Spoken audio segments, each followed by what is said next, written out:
ఈశానః సర్వవిద్యానాం ఈశ్వరః సర్వభూతానాం బ్రహ్మాధిపతిర్బ్రహ్మణోధిపతిర్బ్రహ్మ శివో మే అస్తు సదాశివోం అని.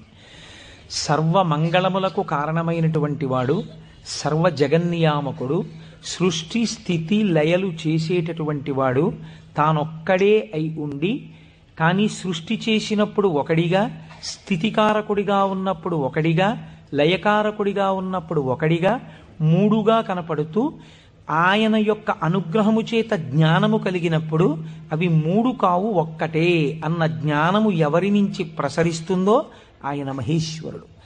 ఆయనే మూడుగా కనపడేటటువంటి ఒక్కటి.